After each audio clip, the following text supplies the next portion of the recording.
Hey there, cookie lovers. Today, let's dive into the world of cake cookies. Those delicious treats that combine the best of both worlds. Cake cookies are like a cross between cake and cookies. They're soft, fluffy, and oh so yummy. But are they good for you? Well, like most things in life, cake cookies have their pros and cons. Let's start with the good stuff. First off, cake cookies are a delightful indulgence. They're perfect for satisfying your sweet tooth and treating yourself to something special.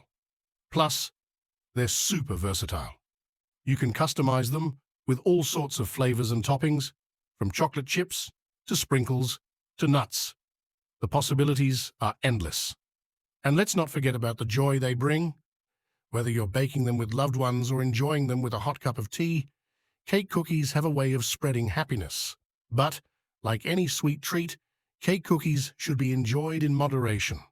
They're often high in sugar and calories, which can contribute to weight gain and other health issues if consumed in excess. And there you have it, the scoop on cake cookies. If you enjoyed learning about these tasty treats, be sure to follow us for more delicious videos. Happy baking!